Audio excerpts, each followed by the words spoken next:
Hello, friends. This is Manav from Civil Center, and welcome to today's live session. Today is Wednesday, and there are New Year's in many parts of India.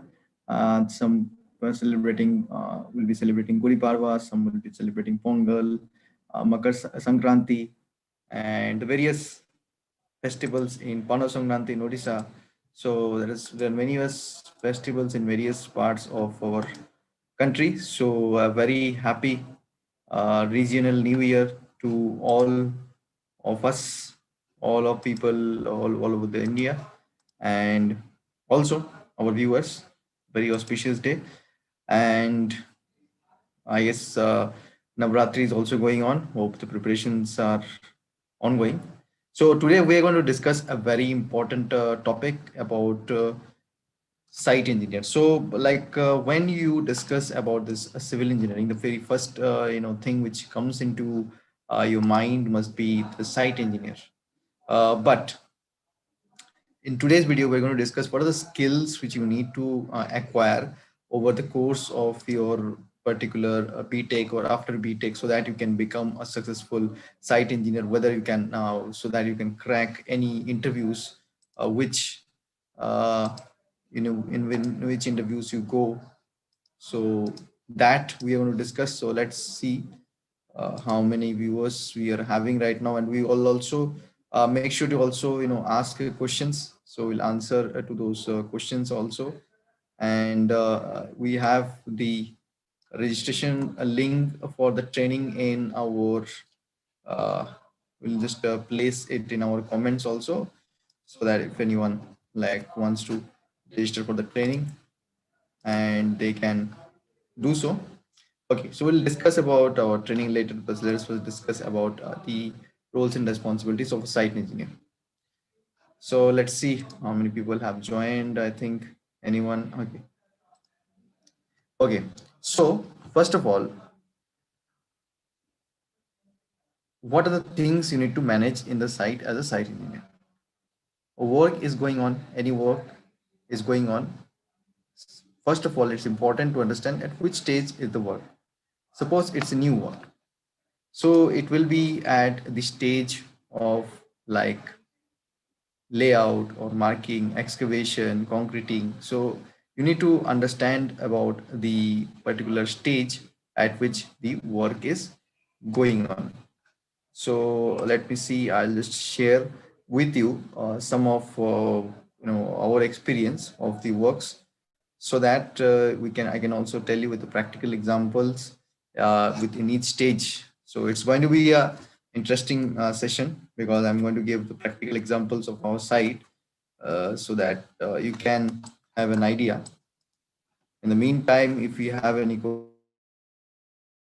you can also share particular groups, where we have those images which I can share with you. In the meantime, if you have any questions, we can ask here. So I think I'll also share some of the interview questions, which as site engineer can be asked.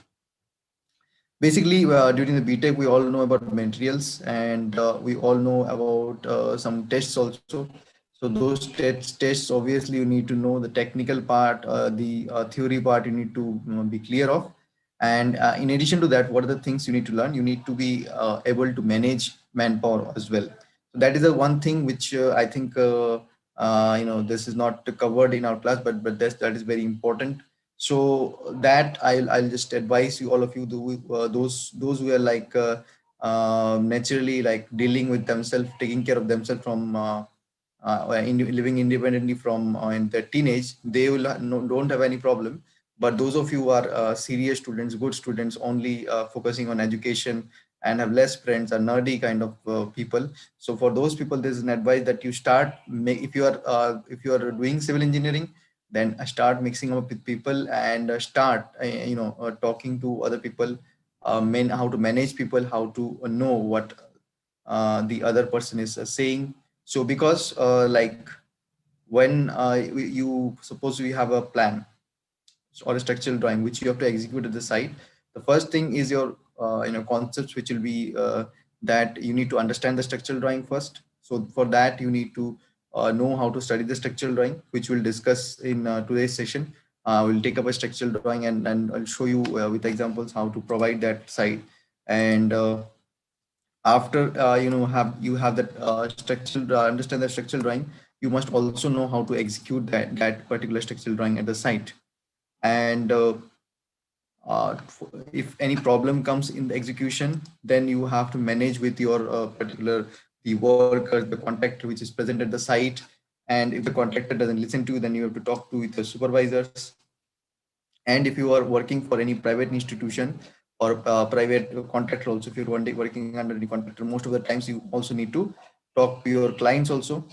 Or even if not clients, you have to give updates to your superiors.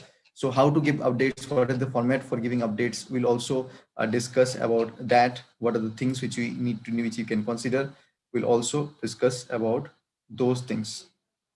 So first of all, just to keep this session light-hearted, I'll just share with you some of pictures so that we can just go well with it. And so this is one particular site which we are talking about. So it all starts here, this particular site. In the background, you'll see you are seeing a total station instrument, and you are seeing a particular site. So this is a site. It's actually I'll also show the plan of this particular site. I'll also show the structural drawing, but just to have an idea, this is basement plus 3 floors above the basement. So it's basement plus G plus 3 floors building. So this is the excavation done for the basement. And after the excavation is done for the basement, we are preparing for the particular footings. Okay, so we'll do the footing part, which will be the next part. And for the footing, we are using the total station to mark the positions of the footing. So we have the structural drawing here, and the structural drawing markings we are going to do on this land. And after having said that, I'll just show you the drawings of this particular site, and we'll also know about the particular structural drawings of that particular site, so that I can just show you. So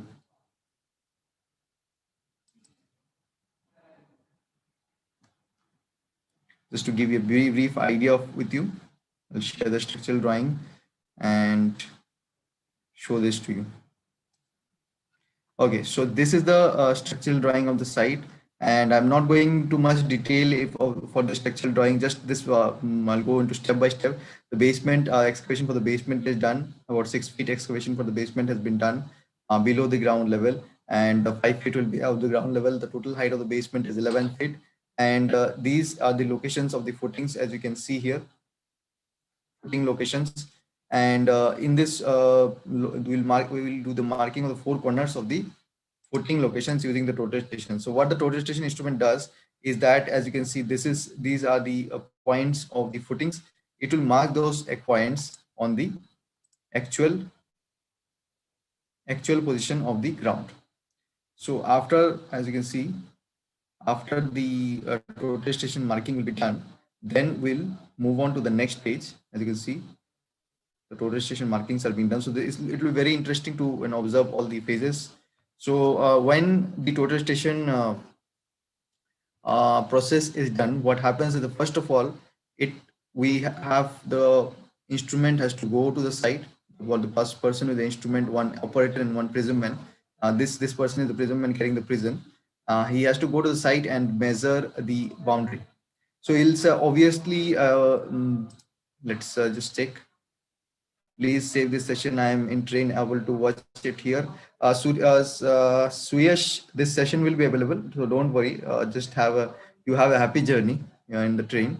This session will be available, and the Civil Center live sessions, you can watch it anytime. Hello, sir, and this is Factual from Indonesia. May I ask something to make in career on India or another country? So Factual from Indonesia, brother. See, it's for the career, it's important that you pick up one thing and become and acquire certain skills in one thing. I'll not say become everything, and become super expert, because that's not possible. It's always there is some scope to know more. So I'll say there is always two ways of learning, as I have seen in a book. One thing is that you are taught something, like your teacher is teaching in the class and you have marked that up, or you have acquired that in your brain and you are using it. This is one thing of learning. This is the most common way of learning. And another thing is to to learn the things you don't know.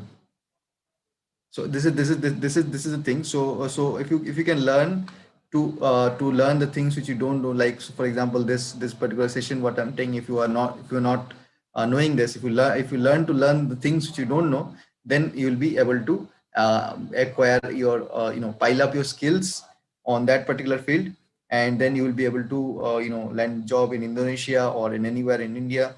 So first of all, since the competition is high, so I'll advise you to grab on as many as skills that you want.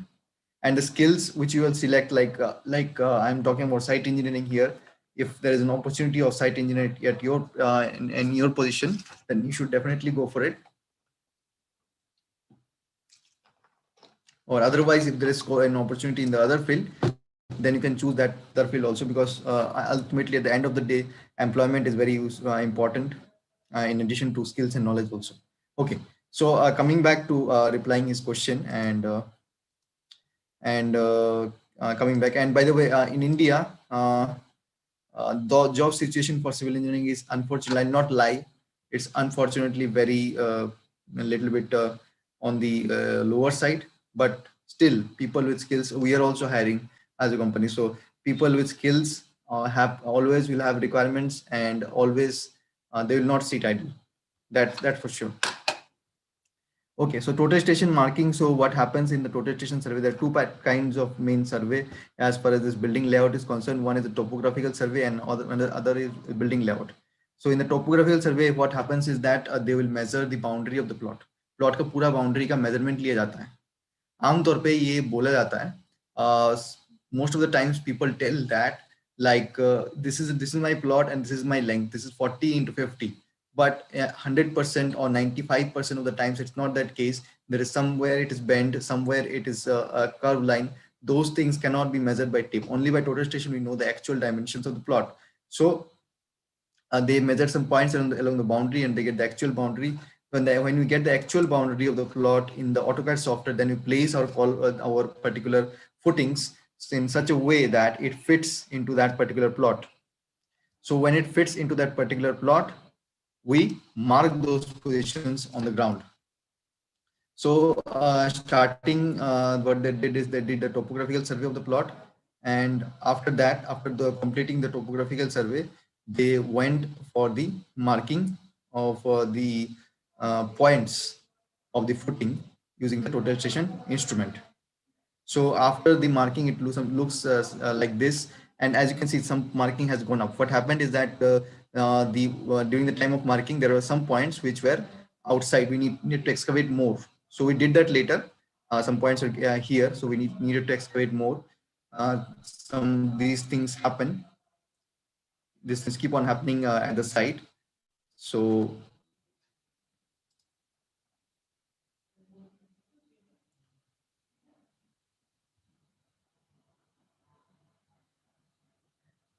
began, you don't have to be so frustrated. Civil engineering is very beautiful subject, and it's and if you fall in love with it, and if you are truly dedicated to it, it's very interesting. And I love it, and many people, I think all most of the viewers here, all the viewers, we love it. Okay. So after that, after that the marking of the foundation is done, then the next stage which will be there is our foundation reinforcement binding. So let's talk about this foundation reinforcement. Before that, let's just check the foundation reinforcement. What are the kind of details which are given in the structural drawing? And after that, we'll just know about this foundation detail here. And the foundation detail, as you can see, the footing size which has been given here is 1400 into 1400 for the footing F1. The depth of the footing is 400, and the reinforcement along XX and YY is 125 center to center. So what does this mean? So this footing size is pretty much this particular size for F1, whereas F1, as you can see, and locate the F1 here. This is F1. This is also F1. There are two F1s in total in this total particular footings. The size of this particular F1, as you can see, 1400 into 1400. So I will also have a plan here to show you this footing F1. So F1 size is 1400 into 1400, and the reinforcement along XX and along YY, that is in both the directions, is 125 center to center. That and 10 bars are used. And in the center we'll have a column, and the depth of this particular F1 footing is 400, and below this 400 depth footing we'll have a 75 PCC, and below that we'll have a 100 sampling. So as you can see, this is the reinforcement binding, and this is the spacing is 125 center to center along the both sides. And this particular bend we give generally give as 125 minimum 125 we give, or 5 inches we give for this particular development length of the footing. Okay, so after we do that, so a rebar usually comes in a particular length of your 12 meters. So to cut that particular rebar, we use the circular cutter machine so that we can cut the rebar. So as you can see, this is how the cutter machine looks like. Using this cutter machine, we cut the rebars. Now, after the footings are marked, this is a parallel activity that the rod binding is going on one side, and in the other side the footing is excavated. So when the footing is excavated, especially if it's in below the basement, obviously water will come, and you need to dewater it regularly with the help of your particular pump, and then you need to fill it by sand, and after that you need to do the PCC. So this was a challenging task because the water was coming into the site, like regularly. We had to complete our work first, and we also had to continue the dewatering. So it was a challenging task for us.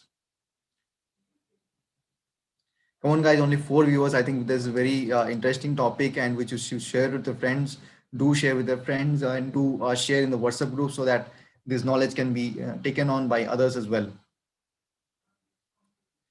So as you can see, those were some challenging conditions in the site during the time of this excavation. And after we completed the PCC, sorry, the particular excavation, and the particular rod binding for the footing was also going on in parallel.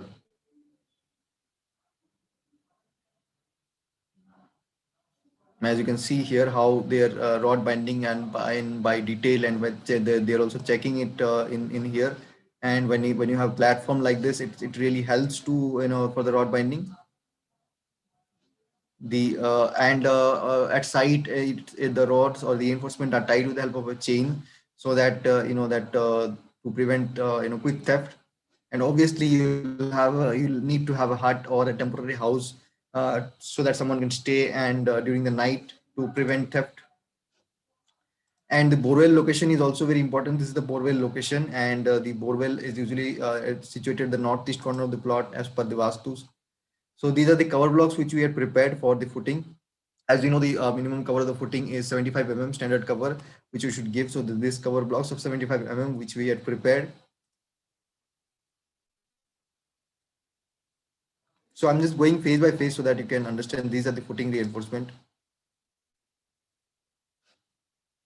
Because people who don't have the particular site experience can know from this.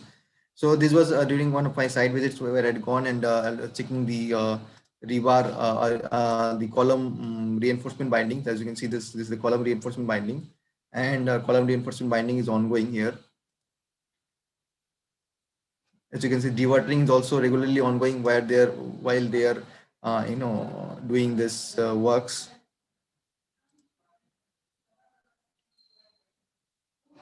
So let's see the questions here. 7 watching, that's good, better. So there is also another common question, like how to bind this reinforcement for the columns as well. So there is a very common thing that when you will have the column, when you will have the longitudinal reinforcement of the column, all the 4 reinforcement should be binded by a tie. So let me just give you examples how ties will be required in this. Let's say C1. C1 size is 215 to 300, and as you can see, the one particular tie is for this 1, 2, 3, 4, 4 longitudinal bars. This particular tie, this length is by the way 10D, and this is also 10D. And another tie is like this for this particular rebar. So like this, as you can see, this is the way it is executed at the site, and you should bend it at an angle of 135 degrees so that it can prevent the earthquake forces, because the function of the tie is to resist the shear forces. Shear forces generated due to this earthquake or lateral loading, or seismic loading or lateral loading, it resists that. So that's why these ties are given, and that's why this tie should be bent at an angle of 135 degrees. Okay, come on. Yeah, I'm finding more viewers, so it's very interesting that at the night you are watching those. And please ask questions related to any question to site engineering. I will definitely will have more sessions to that. This also depends on your on your interest which you're showing, and definitely for you guys, civil center is always ready. So next, this reinforcement binding I already told you, and then there will be different reinforcement binding. So this is what it looks like after the sand filling, after the excavation for the footing, the sand filling is done. This is how it looks like. So when you go next to the site, will not be a new experience for you. You know that what sand filling looks like below the footing. And after this sand filling, what will be done? Guess what will be done? What will be done? I want the answer. After the sand filling, what will be done? And this is a very simple question, but I'm repeating because that every civil engineer should know. No one should have the right to say you that you are new to the site, you're a newbie or something. This is every civil engineer should know. In excavation for the footing, after sand filling, what is next? What is the next activity? Come on. Sorry, pardon me for a moment. I need some water. Just give me a moment. Just stop share for a moment, but bear with me. I need some water.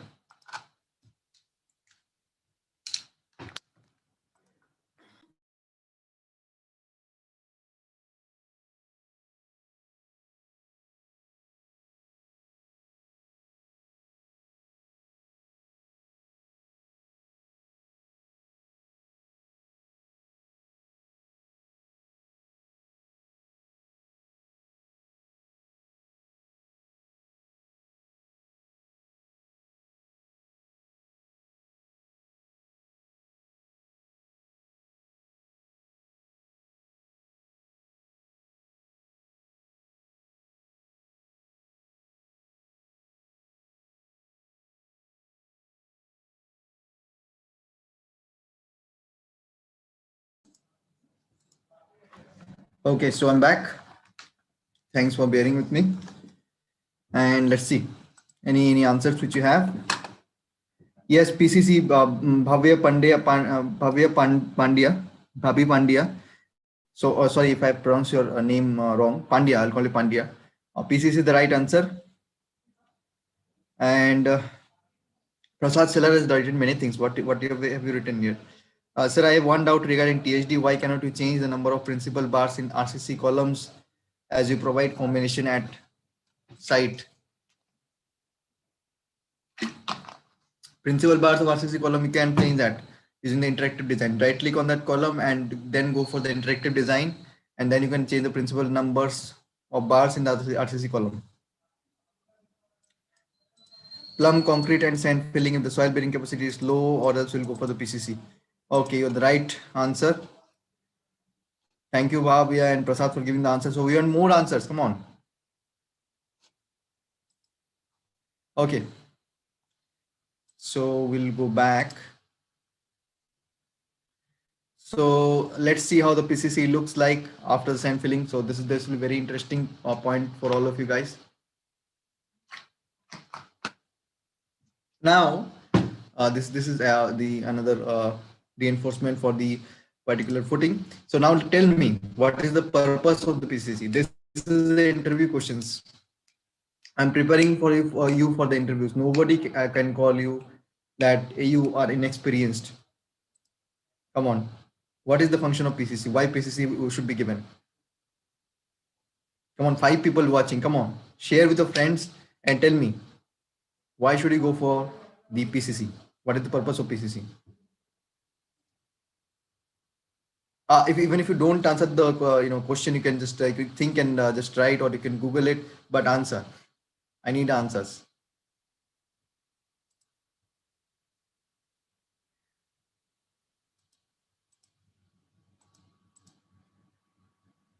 Why should you go for PCC? Anyone watching? Bigan, Prasad, Fechan, Bhavya, anyone answers? What is the purpose of PCC? Okay, let's do one thing. I'll just give you two reasons. I'll give you two reasons for the PCC. And as you can see, let's just show you this PCC work is going on. And you can see here, there's a video that the PCC work has been going on. And here 75 PCC has been done.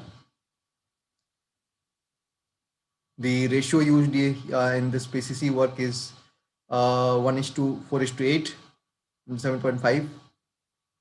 These are the aggregate which has been used, and as you can see, this mixing has been done. So why is the PCC used? Basically, the PCC is used so that the concrete surface does not come in contact with the soil. The concrete surface will not come in the contact of the soil. That's why the PCC is done. Okay. And another reason. Give me another reason for the PCC. One reason I've told you. Let's see.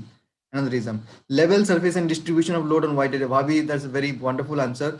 That's a right answer by Bhavi Pandya. And to level the surface and the distribution of load on a wider area. Okay, good. Good.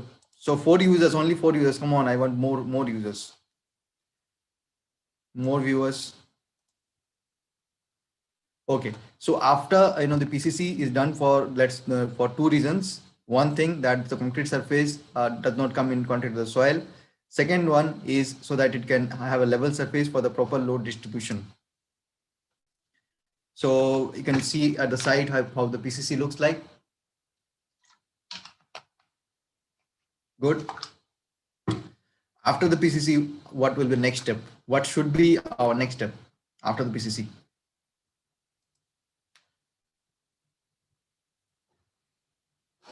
As you can see, that this is how the PCC should look like. When you have many people doing PCC, and they are telling that okay, it is PCC, it is not a structural element, we can do it anywhere, but this is how it should look like.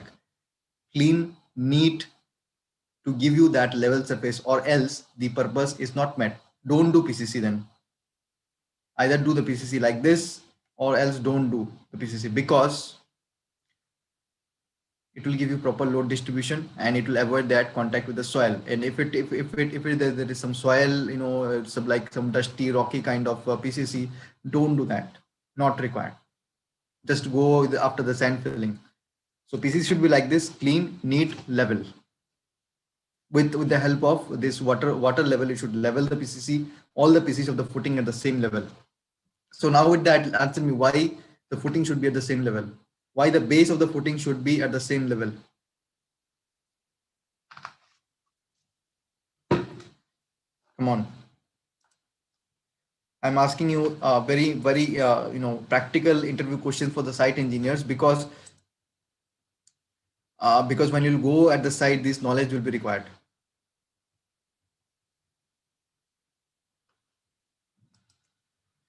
And also share with your friend for these live sessions, and I'll be coming on every alternate days for this live session. We'll be having many more interaction. Share with your friends and tell them to subscribe to Civil Center, so that all of you can come together and interact with our team, because we're giving our time to you, so that we can learn together. Okay, so after the PCC is done, we can go for the marking of our columns, and also we can place the reinforcement of the footings, and also the marking of the columns, because already we have done for the marking for the footings, and next we'll do the marking for the columns.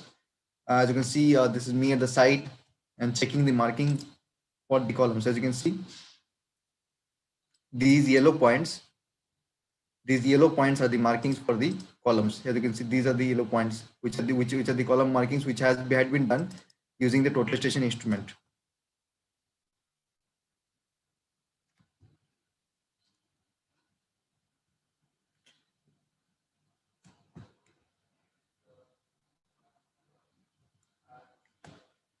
So the total station, using the total station instrument, first what we did was the topographical survey. Second, what we did was a layout survey for the particular footings. And at the next stage, as you can see, the total station has been used for the marking of the columns.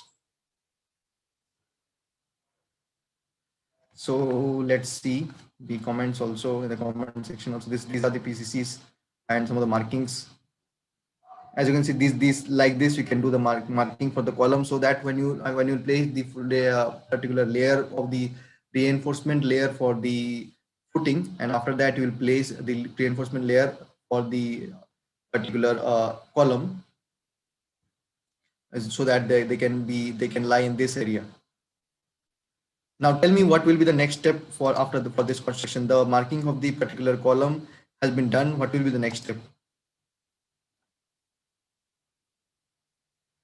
Okay, Prasad has answered another question. I guess this is for the PCC to have uniform depth of the footing. Okay, this is for the question which I had asked. So that why should the PCC bottom be at the same level? So he had answered to have the uniform depth of the footing. Yes, this is a partially correct answer, Prasad. You can search more, and you can ask me in the next live session. I'll answer that. Okay, let me answer it now because it will be some suspense. It is very simple concept for this particular isolated footing. Very simple concept. You are sitting at a chair, right? You are sitting at a chair in chair. I'm sitting at a chair or a table or a bed. You can see, observe that all the four particular legs of the bed or the table or the chair are at the same level. That's what gives it stability. So like this, the footing depths may be different, but the bottom of the footing should be same, so that the load distribution is uniform. And those of you who have gone to the site, can you tell me what are these things for? Why is this brickwork done? I think any of you who have gone to the site during the time of the layout, or who has been present at the site, be it in own house, anywhere, can know what is this for. Let's see. Let's see. Pandya is telling make a video on building layout if possible in future. Yeah, I will make a video. I hope to given you an idea of the building layout. Definitely make a video on that. Okay, so these are the particular brickworks which has been done, so that we can put some threads here, and using those threads we'll just keep the marking of the four corners of the particular plot as per the center line, because the bottom markings may go away, but these markings will stay even when we'll erect the columns. So that's why this was done. As you can see, these are the center lines for the four corners are being maintained with the help of these threads. So that's why it is given. And if you do this, it will be really helpful for you at the site as well.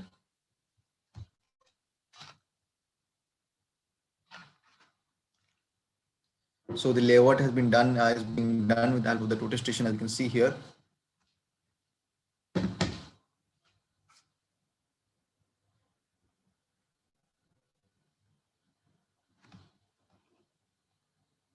So after the layout has been done, the next stage is the erection of the columns. Let's see how many people have gone you right. Benchmark, yeah, benchmark, yeah, benchmark, temporary benchmark. You can tell him that. So soil bearing capacity looks very low. Why didn't you go for the pile foundation? Soil bearing capacity is actually good over here. It's not low. It's actually the basement soil. So it looks like this, but it's actually good. We're going basement and then we're going below. So, and I'll tell you another thing about pile foundation also, why we didn't go for pile foundation.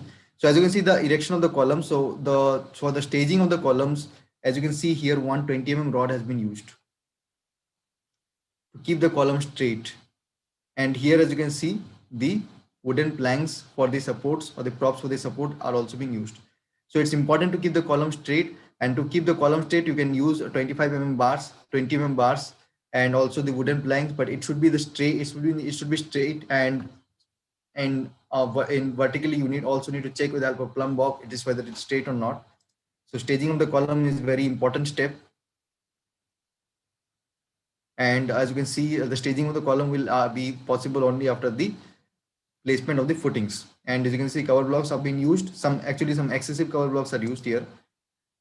That many cover blocks are not required, but it's not any harm anyway to to put those. But you can see the how this development length of the column looks like this. This you should keep a minimum of 300 or 250. We've given more than 300 actually, 300, 350 we've given.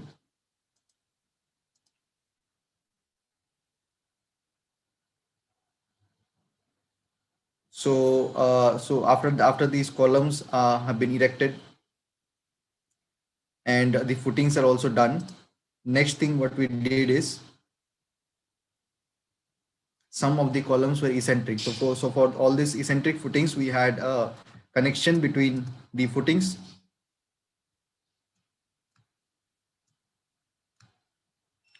So for all these eccentric footings, we had a connection all between these footings from column to column like this. We had a footing to footing column connection like this. There was a beam here, which we had done for all the eccentric footings. Since the load of the column was not at the center, so we used these beams along this side and along this side as well. As you can see, like this we had done. So these eccentric footings were given, and some places where you can't keep much space from the the sides, those eccentric footings are needed to be given. And this is the particular column arrangement for the lift portion.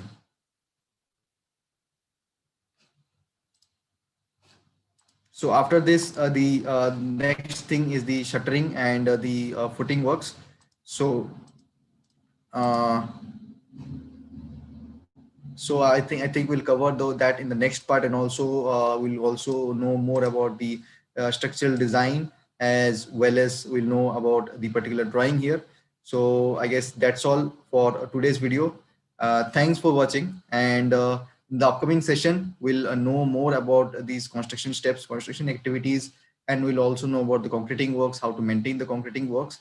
And till now, how did you find this session? Let us know in the comments. If you watching this video later also, and also share with your friends and tell them to subscribe to our channel also. And if you haven't subscribed that yet, do it, because this really inspires us to come after our regular day work, because we're not teachers, we are consultants. We are doing our daily work, and we're coming over here because we love to interact with you. So also share with your friends, and so that they can also learn and they can also participate. And if we have a good response, we'll keep coming for you with more such informative sessions. And if you want our team to get in touch with you and train you to become a professional consultant, professional site engineer, professional structural designer, then you can contact us or contact our team using the link which has been registered, using the link which has been given in the particular description. So see you guys. Have a nice day, and always remember, keep learning. Civil Center